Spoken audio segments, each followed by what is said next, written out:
Alright. Howdy, y'all. Don't know if that works. So someone just asked about whether or not I'll be teaching physics 2. My answer is kind of the same. I have no idea. I will tell you what I did hear, and I guess I kind of didn't mention this. He said, when I did reach out to him, he said the classes that he currently kind of were looking to fill were not that. Were the other ones 20, I forget which ones exactly, but not physics, not 2049. But then he said, I'll see if anyone is looking to swap. So, that's what I heard last time, but who knows.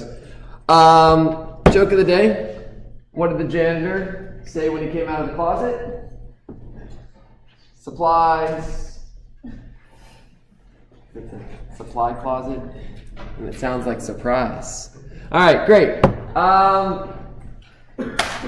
So, we are officially on review, y'all. How exciting. T-minus. Oh, well, we got today, Friday, and Monday. We got 3 classes left. That's great. So a couple of things there. Reminder, your all's exams next Friday, 4 to 6:50. Said that a few times. I will not be having office hours next Tuesday and Wednesday. So the days where there's no classes, so I will not be on campus for office hours. You can shoot me emails though, and I'll still respond to them and all that jazz. I will have office hours tomorrow, Monday. I will be in my I'll be over in those office hours to 15 minutes. I don't even know. I guess I'll be there for 15 minutes. I'll be there when I get on campus but I'll try to make sure to get here early as well. So the exam starts at 4, so there's not really much time between 3:30 and 4 for me to be in that room. But maybe I'll be there for 10 minutes or something. I don't know. I sent out. So I wanted to talk about this. I made this nice little grade calculator thing. Oh, so pretty. So this lets you, I'll kind of walk through this real quick so everyone knows how it works and so I don't get a million emails asking how it works. In eCampus and web courses, you all can kind of play around with the numbers to see what your grade is. So like I even put a final assessment on there so you all can put in numbers and see it there. But what I cannot do on web courses is there's no way for me to program in let the final replace the lowest test grade, and there's no way for me to program in calculate the grade with and without clicker questions. So that's what this document does. This document through Excel things, you can put your various percentage, so it's got the instructions. So if you go to the grade book, and I go to student view, so that way no one's seeing anything that they shouldn't be. And if you go to your grades, you have a giant old list of grades. And if you scroll all the way to the bottom, you kind of have these various categories, and it will have a percentage next to it. Take those percentages for these various categories and put them in here. The recitation activities are worth 9% of the grade. So let's just make up numbers. Let's say you got an 80% here. The attendance, let's say you showed up to 70% of those classes. Clicker question total, let's say you have 60% of those, 60% of the points. Adjusted quizzes. Reminder, y'all, there's 2 categories for quizzes. You can see them. Let's see, I don't know why it's so squished over here. I can't do anything about that. There's 2 categories, regular quizzes and adjusted quizzes. The regular quizzes is worth 0% because those are graded out of 5 points.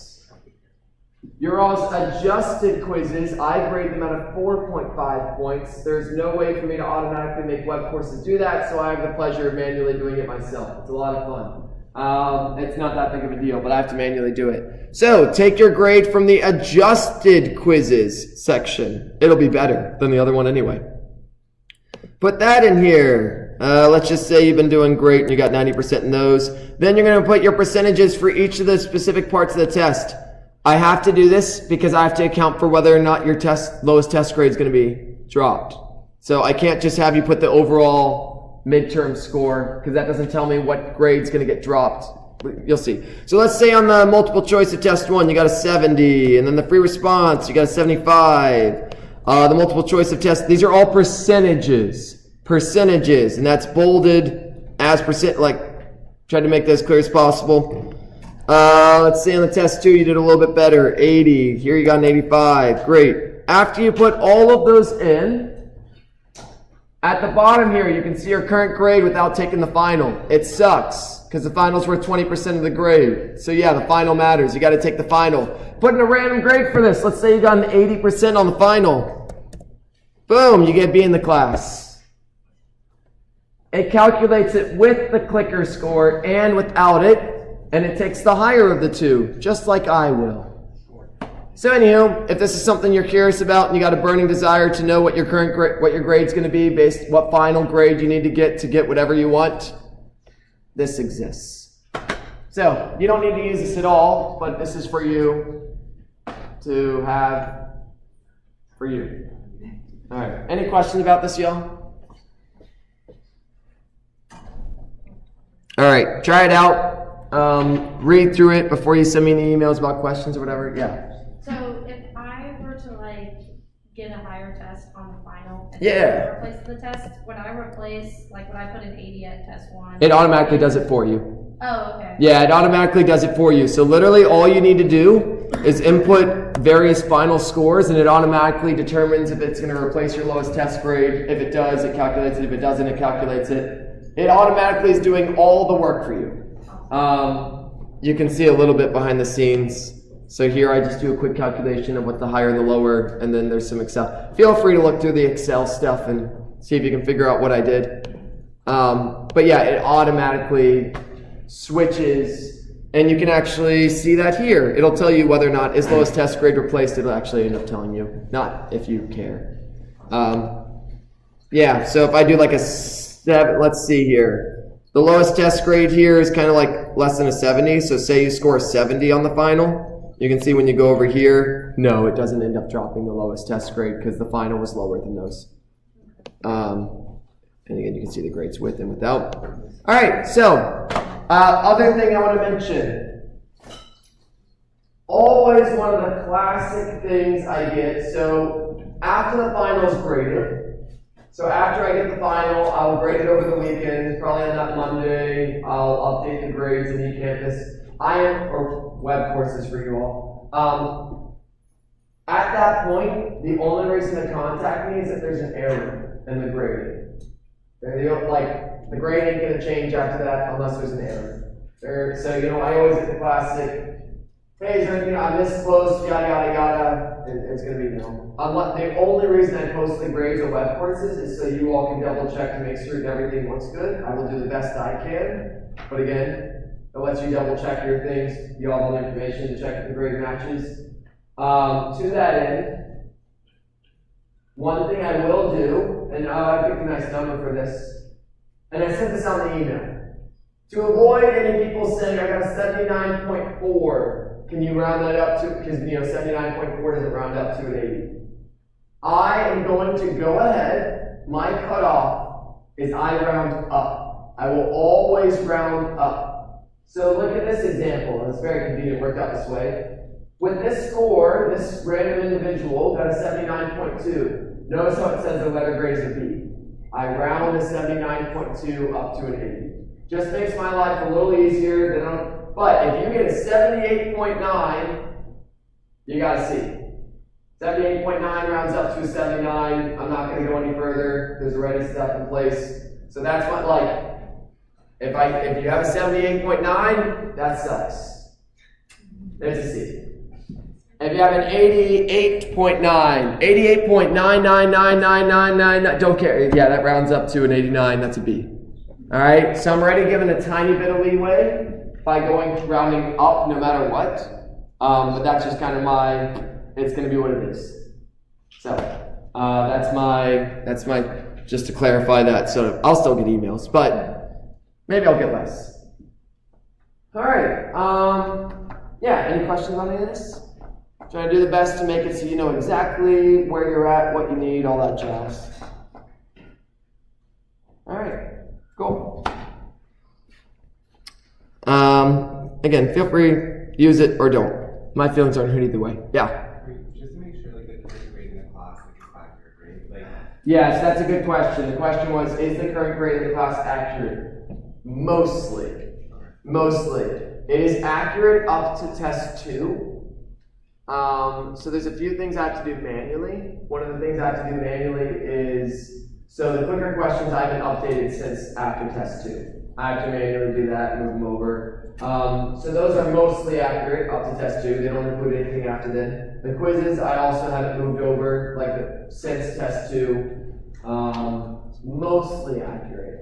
It doesn't quite, it's missing a couple quizzes, it's missing the clicker questions, and it's missing those because every time I have to move them over. So mostly accurate. Mostly accurate. It's missing a couple things. Some of you all are in discussion sections that are in a separate thing, and shock and awe, I have to manually move those over too. If your grader has been slow and didn't grade them last time I moved things over, that as well. So, yeah. Mostly accurate. Depending on the individual, they'll be more or less accurate depending on what things have changed for you since then. That's a good question. All right. Cool, y'all. Okay, so there's that. Nice. As far as studying for the test, so I want to remind you all. So today I'm going to do a summary of rotational motion. I'm not going to I don't know, maybe I'll throw in a problem here or there. But mostly just a quick summary of here's all the things you need to know about rotational motion. We'll do that real quick. I am not going to be doing summaries of what was on test 1. I will not be doing summaries of what's on test 2. I will do practice problems. And why? Why, Dr. James? Why aren't you doing... Oh, no, go away. Go away. Whew. That was almost not good. It almost showed the grades. That would have been very bad. Because I left student view, so it's automatically like, oh, you want to go to the grade book. So why, Dr. James? Why aren't you doing a summary of what was on test 1 and test 2? It already exists. I already made those. They're already in here. So let me just remind you all where those are. So if you want to see a summary of what was on test 1, test 2, just like bullet point lists, that kind of thing, bam, go to test 1, it's in there. Go to test 2, it's in there. I did those before those tests. They're still just as useful for the final as this is. So today we'll focus on the new stuff. Friday we'll focus on, I have to decide, I guess test 2 stuff. And then Monday I'll focus on test 1 stuff. I don't know, the order, I'm not really set in either one of those. But so Friday I'll do a bunch of problems from test 2. I'll point out the problems people missed, talk about that. Monday I'll focus on the problems people missed from test 1, talk about the main points, things like that. And then we'll be done. Okay, so today, rotational motion. What did we cover? Man, did we cover a lot. So first, we introduced some rotational variables. I guess, what did I call it? Like, I'm trying to even think of what was a summary. What was it called? Test week 10 was called fixed axis rotation. Ugh. Let's just go with rotational variables. So we just basically said, the major point here that I want to remind you all of, for every translational variable, there's a rotational equivalent. For every rotational variable, there's a translation. For every translational variable, there's a rotational equivalent. Case in point, x, the rotational equivalent is theta. Oh, and I have the pleasure of finding, oh, look, I'm in the Greek alphabet already. X is theta. Distance, translational is theta. V, that's omega. All the Greek letters. For some reason, rotational variables, they decided only Greek letters. Don't know why. For regular acceleration, tangential acceleration, there's alpha.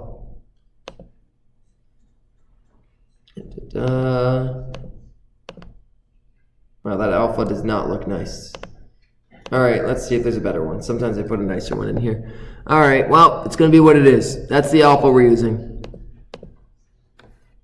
It just looks like an A, but alpha. All right, nice. And then basically the whole thing, this entire PowerPoint, was all the kinematics equations. Just replace those variables with rotational equivalents, and you got them. So let me go ahead and copy that over. Open up this giant thing. Add a really nice slide that I liked on here. Then I'm just going to steal the whole thing because there's no way I'm writing it all again. Here it is. All right, y'all. So here's the equations for translational. Here's the equations for rotational. I'll just copy and paste that into a nice new slide. Boom. Very, very handy. These are all in the formula sheet. So yeah, X is theta, V is omega, all the A is alpha. They just replace each other, no problem. Very, very handy to have. And just shows you that if you're cool with translational motion, rotational motion, you just replace the variables. It's great. Okay. There's some great problems with this. The quiz problems, the quiz is due today by midnight. Don't forget to do that. I maybe should have mentioned this at the beginning. The math was all there. The quizzes are worth 25% of your grade, so every quiz is worth 2.5% towards your final grade. Roughly. If there's 11 quizzes, 25 divided by 11 is roughly 2.5, roughly. You missed one, bam, 2.5% off your final grade. That's a very important thing to do for any of your classes. Anytime there's an assignment, you're like, is it worth doing? Take how many assignments fit in that grade category, divide it, and you know how many is each worth. If it doesn't get done, you lose those points, and there's no getting them back. All right, so great, these are here. Nice. We can go between these. So a reminder that we'll stop being bolded now. You can go from rotational to translational and vice versa. Really easy. How? Vice versa. By multiplying by radius. That was the thing I was really excited about. So I can just copy and paste all these. Hey, you want to go from theta to x? Multiply by r. You want to go from omega to x? Multiply by r. You want to go from alpha to a? Multiply by r. It's awesome. So easy. Look at that.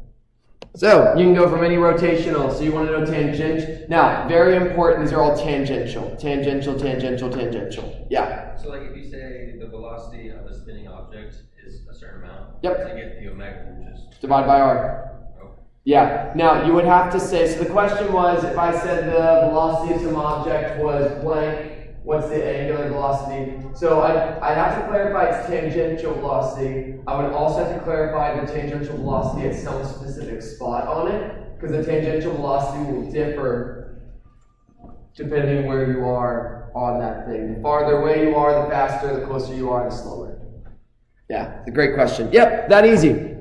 And then the last thing we kind of did here that you want to make certain you're good with, net acceleration for a spinning object is a combination of tangential acceleration and centripetal acceleration.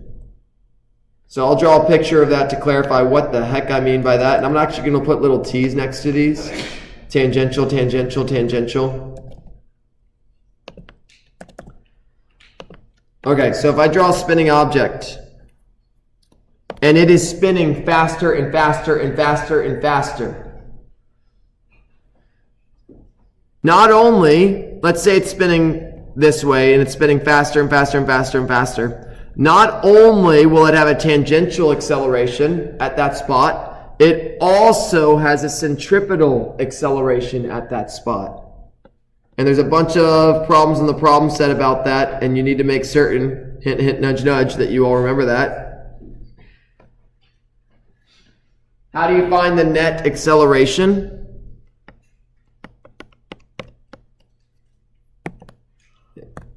Alright. How do you find the net acceleration? It's a triangle, y'all. If AC is this way and AT is this way, the net acceleration is going to be that way. A net acceleration will be AC squared plus AT squared. And I'll kind of leave it there, and there's some problems y'all can work through to kind of solve those. I did one in class. But just remember that is something you need to remember. Like, remember you need to remember that. Yeah? It's the translational acceleration and the centrifugal acceleration always perpendicular to each other? Yes, that's a great question. Are they always perpendicular to each other? Yes. They always are, because AC always points to the inside and AT always points tangent to the direction that you're going. So AT at the top will point always 90 degrees to it. Yeah, they're always perpendicular to each other. Yeah, really, really good question. Because AC always points inwards and AT always points tangent to the circle. So at the top, reminder to you all, how do you find the tangent line? You pick some spot, you make a little line, you make it bigger. What's the tangential here? You make a little line, you make it bigger. What's the tangent here? You make a little line, you make it bigger. And then AC always points towards the center. Always. I will remind you all as well, AC is V squared, VT squared over R. And AT is R times alpha. There's many, many ways to find these variables. Hey, VT squared over R. I can replace R omega in there and do it that way. There's all sorts of substitutions you all can make here. That's equal to omega R squared over R, just using what's up there before. There's many, many ways you can go about this. Definitely make certain you all can do it. Because this thing is not only spinning faster, but the stuff on it's literally also getting held onto it. If it's not getting held onto it, it's going to fly outwards. This happens catastrophically if you have like a wheel and it spins too fast, the wheel can literally destroy itself. Because there is a force holding it inwards, and that results in acceleration, which is wild. So I guess an interesting story about this, there was a semi-truck that they put 2 jet engines on that they used to do at air shows. I say used to because sadly at some point it blew up. It crashed.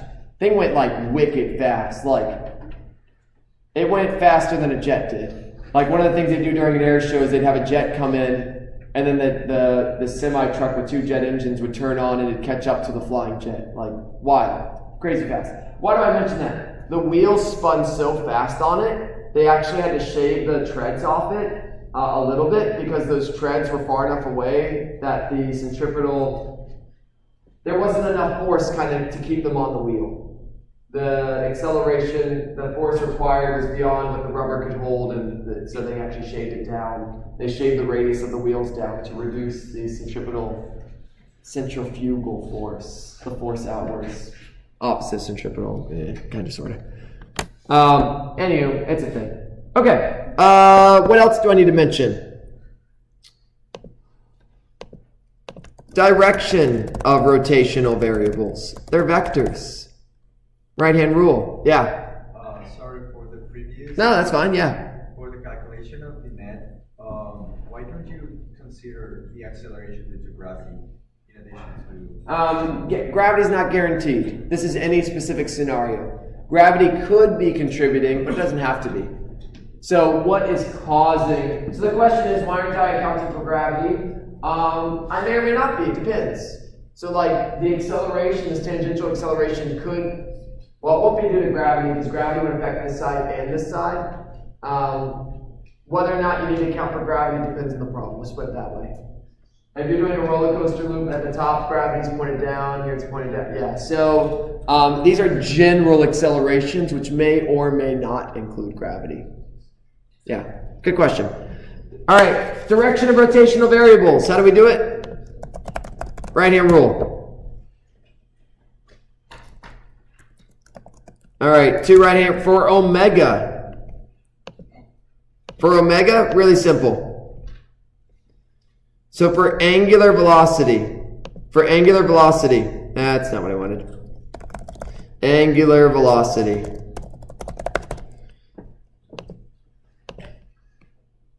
Boom, omega. Really simple. Curl fingers in direction of rotation. Thumb points in direction of angular velocity. Here's a wheel. It's spinning counterclockwise. Which way is the angular velocity?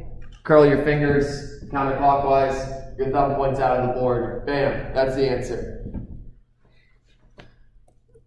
Omega out of page. Angular velocity is easy. Curl your fingers, boom, thumb gives you the direction. Angular acceleration, also, it's not terrible, but you gotta be careful. You gotta be careful. You know what? I'm not gonna even put this in right-hand rule. Angular acceleration, the direction of it,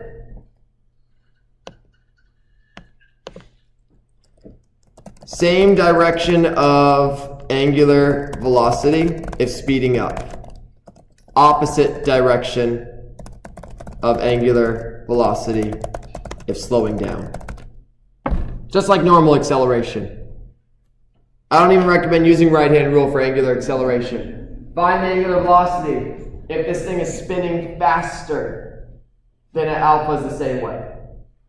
If it's slowing down, alpha is the other way. Just like normal acceleration. If velocity is to the right and acceleration is to the left, it's slowing down. If velocity is to the right and acceleration is to the right, it's speeding up. If velocity is to the left and acceleration is to the left, it's speeding up. If they line up, speed up. If they're opposite, slow down. You also need to remember that for regular velocity, regular acceleration. Makes sense when you think about it, but people are so used to left meaning slowing down, and that is not true. Left just means left. All right. So in this case, let's say it's slowing down. Let's pick the bad case. This thing is slowing, and I say slowing down, spinning, let's go with spinning slower. Spinning slower. All right, if it's spinning slower, alpha's into page. It's opposite. That's what makes it slow down.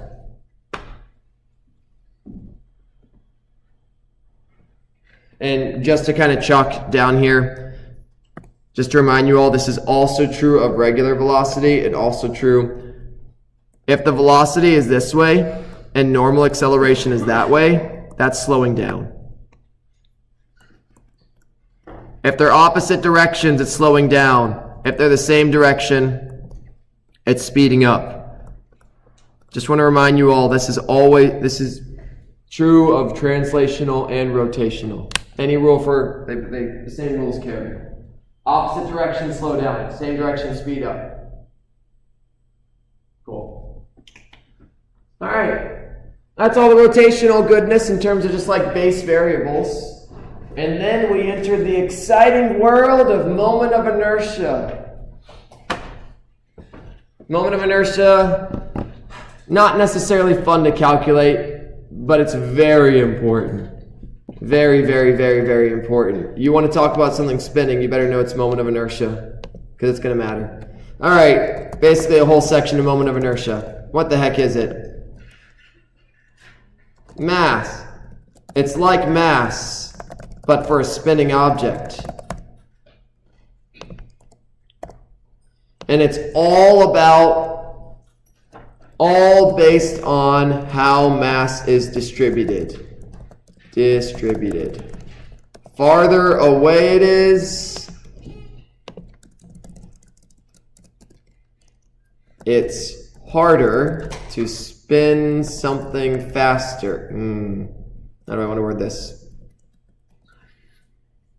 Farther away, let's put it this way, increases the farther mass is from the axis of rotation, and vice versa.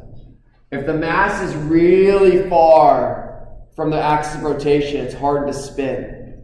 If the mass is really far, it's hard to spin. Why? Because you need more torque. You need more. It's hard to spin things that are far to get them going really far. It's really easy to spin when your arms are close by. It's harder to spin when your arms are far apart. You can literally practice that yourself in your house if you don't want to look silly. Literally just spin with your arms out, then spin with your arms in, and you'll see it's easier when they're in. Did you figure out how to cancel the radius? Yeah, so the bummer is the velocity. Yeah, thank you for reminding me of that. I checked in with that. So when we get to conservation of angular momentum, we tried to use that to prove why conservation of momentum, and I tried to cancel the r's. The problem is the tangential velocity will also go up, and there's no easy way to kind of show it that way. Yeah, so sadly the way I was trying to prove conservation of angular momentum just isn't possible. It is possible to prove it, but you prove it from torque equals I alpha. But the reality is, it's just one of those things that's conserved, like regular momentum. You can prove it from another equation, but even that one, it just is on some level. Yeah? So with moment inertia, how does that when you're thinking of like a door, if you want to push farther away from axis? Yeah. So why is that easier versus harder? So that gets more into torque. No matter where you push it, you're making the object spin. So a better way to think about it would be if that door was a lot skinnier, it'd be a lot easier to spin. So you can't necessarily think about where you push on the door. It's more compare two doors. Same mass, but one of them is like a tiny door, and one of them's a really stretched out door. And if they have the same mass, but one just has a smaller radius, that would be really easy to push. That's a great question. Yeah, so you have to compare it to something else. Just to confirm, high moment of inertia means slow, right? Sorry, what was the first thing you said? So if you have a higher moment of inertia as it increases, if the mass is away from the axis of rotation, it also means that the higher moment of inertia means less velocity. So higher moment of inertia just means it's harder to angularly accelerate. Whatever its velocity will be what it is. You can get anything spinning really fast, given enough energy and force and all that jazz. So the question was, if you have something with a higher moment of inertia, does it have higher velocity?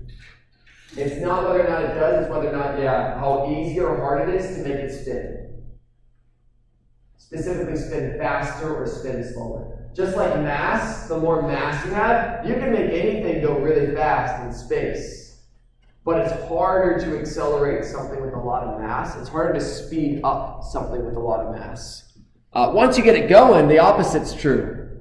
It's going to keep going. When you have a large moment of inertia, the exact opposite is also true. It's really hard to slow down something with a high moment of inertia. That's why flywheels are really heavy. So, what was the equation for moment of inertia? So L... Yeah, I was like, that doesn't feel right. Oh, and I hate this, y'all. That's an I, and there's no way you can tell that that's an I. I's are like the worst letter in the alphabet, because writing them down, let me just pick some random font, Algerian. There you go, that looks like an I guess. I hate it. I don't hate Algerian, but I do hate that I is such a pain. So I specifically pick a font that's accessible and doesn't have fanciness to it, but then it gets rid of the things on an I, and look at this. That's an L and that's an I, and there's a little tail. Ugh, it sucks. Hate it. Alright, whatever, that's my little thing. So, equals the sum. Ugh, no, I'm just going to copy and paste it from my other PowerPoint. So, how do you actually calculate moment of inertia? It's the sum of mr squared, but hey, if you got a rod, you're not going to literally sum up a bunch of infinite small things. Well, you are, but you're not going to call it a sum. You'll call it an integral. Let's find that pretty thing. There it is. So nice. All right. Don't need to use Algerian. All right, there you go. I'm not going to have you all doing integration on the final. I'll straight up tell you that. Let me rephrase that. I am not going to have you all integrating to find moment of inertia. I'm not having you all integrate to find moment of inertia. But this is how you get it. Reminder to you all, if you need the moment of inertia, I'll give it to you. You need the moment of inertia of a sphere, I'll give it to you. You need the moment of inertia of a cylinder, I'll give it to you. What I won't give to you, what you will have to remember, there's the Algerian. I guess it's a fine font. All right.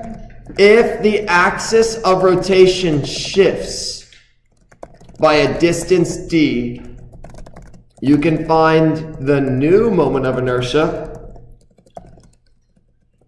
using parallel axis theorem.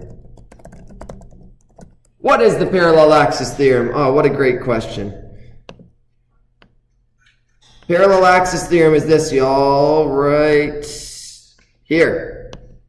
Take your original, add md squared. And let's call this I naught. It's great. Definitely make certain you all can do that. Yeah. What does the I mean in the moment of inertia formula? Is it initial or is it? So I is the original moment of inertia. So say, so I naught here, say I had like a cylinder and I was rotating about the center and I shifted it to being rotated about like the side. I naught in this case would be 1/2 mr squared. And this one would be 1/2 mr squared plus another mr squared because I shifted it by r. Right, I meant like in the summation. Oh, I is just, it's a sum from I to however many pieces you have. Okay, yeah, so sorry, the question he asked was what is this little I here? However many you have. If you have 5 objects, I from 1, 2, 3, 4, 5. So when you get to Calc 2, you're going to see this a lot. So you're going to see sums like this where it goes from I equals 0 to 10. And so in that case, if I'm like, for example, summing, let's just do it stupid, I would literally sum up 1 plus 2 plus 3 plus 4 plus 5 plus 6 plus 7. Yeah. So that's what it just counts up. Yep, that's a good question. Especially because you're going to see it a heck of a lot in you're already seeing it in Calc 2 if you're in Calc 2 now. All right, so great. Moment of inertia. It's a good time. Very important you understand what it is because it affects everything I'm about to kind of go over. So what do we use moment of inertia for? Everything you would use mass for. So we have, let's just talk about torque first because I haven't kind of mentioned torque and we kind of talked about it first. Torque is like force for a spinning object, for a rotating object. Torque is like a force for a rotating object. Specifically, so there's a couple equations for torque. Let's go ahead and use the simple one. Let's find our, you know what, copy and paste. So torque is I alpha. Where are you at, torque? Nope. And at this point, I am just trying to avoid finding all the Greek letters. That's why I keep going back and forth to this. All right, torque net equals I alpha, just like F equals ma. Same idea.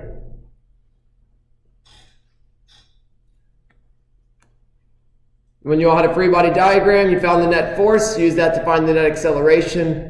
Remember, at the end of the day, we don't really care about what, the only reason we care about forces, the only reason we care about torques.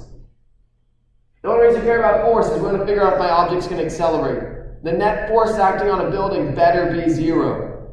If not, that building is accelerating some direction. We tend to not want buildings to accelerate. Not ideal. Same thing with a building with torque. We ideally want the net torque in a building to be 0 because we don't want our thing to start spinning, ideally. Now, I say that sometimes you do want buildings to wiggle a little bit, but in general, you don't want it to keep doing that. Yeah. Okay. Sorry. No, you're fine. All right, how do we make a torque? Oh, so glad you asked. To the other slide. All right, so how do you make a torque? We scroll to the bottom and we copy the equation. That's how. RF sine theta. It's a cross product, but you don't know about cross products yet, so for now it's RF sine theta. What? So on this last quiz, we all had a great time with the angle for one of the problems. I've gotten the same question about it a bunch of times, and it is a great question. If I draw a picture of a wheel, or, let's just have a lever. Let's have an arm. Who cares what it is? Let's have a beam. Okay. Let's draw it. There it is. Yay! We're rotating about this spot. R points away from that thing. Let's pretend like I had a force that's straight down. The angle is this angle. The angle is the angle between R and F. Whatever that angle is, that's what you plug into the equation. The angle between R and F. It may not be the angle I give you, which you realized on the last quiz. Maybe. Or maybe you didn't make the mistake, in which case, awesome. If you did, that's okay. I purposely do stuff like that to help you learn. Yay. That's why I get 2 attempts and all that. Awesome. Find the net torque. Use it to find the net angular acceleration. It's just like force.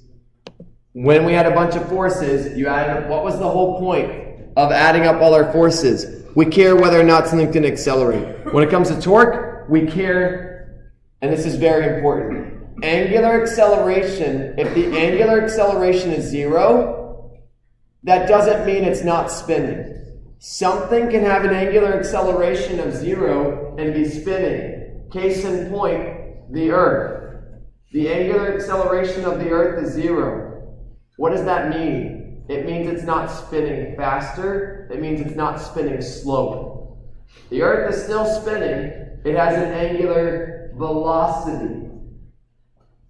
The same thing with regular acceleration, y'all. People get in the bad habit that if the acceleration is 0, that means it's not moving. No. When your car is in cruise control going 60 miles per hour, the acceleration is 0.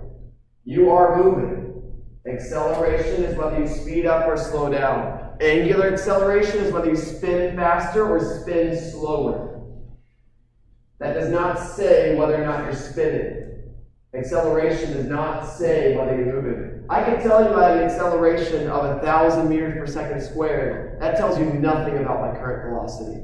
Absolutely nothing. All that tells you is I'll probably die very soon. So, really important to remember that, y'all, across like the rest of your all's, like, if you're in the sciences the rest of your life. That's like a really important distinction for you all to know.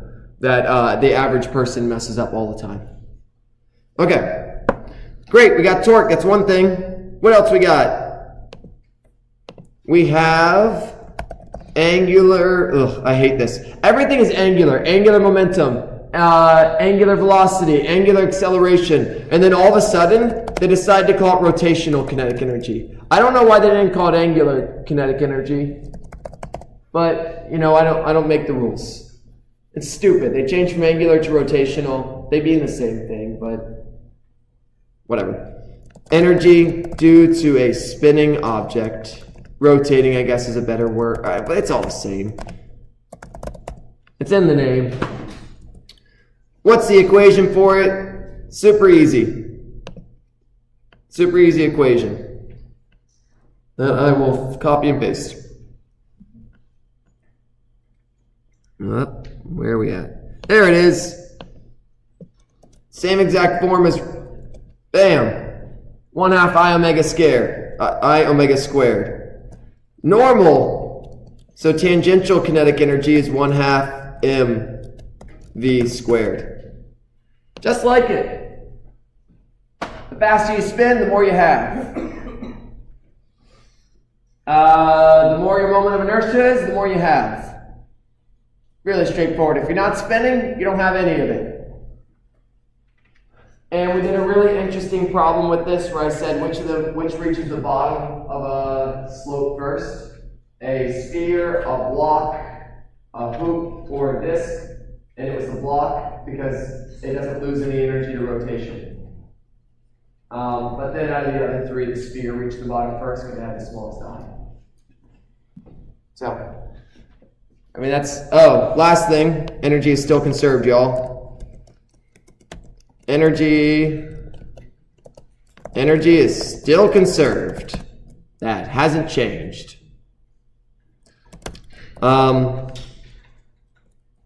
If energy is lost or gained, that means work was done on the thing. So a reminder to y'all, work equals energy final minus energy initial. In general, the energy in the entire universe, y'all, doesn't change. But in a piece of the universe, you can add energy or lose energy. Your body is constantly gaining energy, hopefully. Hopefully you're eating. Your body is gaining energy because you eat food. If you stop gaining energy, you're going to die. So, you can add energy to a system, but that means you have to take it from somewhere. In the entire universe, energy is conserved. What are some examples of ways that you can gain it? Someone can push it, you can eat food, whatever. Friction, air resistance, all that stuff. But it is important to remember, in general, energy is conserved. If you lose it, it went somewhere. If you gained it, you took it from somewhere. Ain't nothing in this world for free, y'all. Alright, last one, angular momentum. This is L equals I. Ugh. I'm going to copy and paste it because I hate that looks like an L. They're the magic of italics and other things. Nope, that's not it. There we are. L equals I omega, similar to P equals mv. Angular momentum is also conserved. Is conserved, no, is always conserved, is also conserved. Unless net torque is acting on system.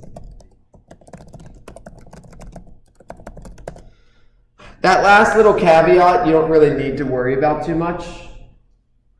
But what's an easy example of this? My bottle is not spinning. I put a torque on it. It starts spinning. Did I break angular momentum? Did I break angular conservation angular momentum? No, I added momentum. Just like you can add energy to a system, you can add momentum by adding a torque. I'm not going to be mean and give you all a problem like that. So in fact, let's just not confuse you all. Angular momentum is conserved. That is true. Yes, you can increase something's angular momentum, but you got to put a torque on it. What does this mean, y'all? Li equals Lf. Technically sum. Ugh, we'll put it in there. Sum of Li. Where's that Greek letter for sum? Capital sigma. Where are you at? There you are. Well, that looks terrible. Alright, copy and paste. Where are you at? That's somewhat okay. Whatever, we're going to stick with what I originally had. What you start with, what you end with, there is some problems with that. Make certain you all can do that. You know, the classic, if you're the ballerina, they bring their arms in, they spin faster. They put their arms out, they spin slower. You should be able to calculate how much faster or slower they spin, assuming you know their I and their omegas, initial final, that kind of thing. Alright, that's all the rotational goodness, y'all. What good timing. Yeah. For the net acceleration, it's like, it's a what about angular acceleration? Is there also Yeah, that was great. That one is the same everywhere on the thing. Angular acceleration, the question was, is there like a tick? No. You don't need to worry about that one. Yeah, that was the same everywhere. There's no change. It just is. It just rotates. Now, you could have something rotating this way, and have something rotating this way, in which case you would have two vectors and you can't do that. No, I'm not going to give you a problem with both bowling. So like imagine it's like a basketball, and I spun it, and then I let it on the ground, and it also rolled that way. And it's like doing some weird rolling, spinning thing. Then we have two vectors, and you have to do it. But that is so hard to describe. No. Yeah, good question. All right, y'all, have a great one. See you on Friday, our last Friday class. Every class to see you all is the last. Oh, that's all right. I'll be here. You'll be here in Spain.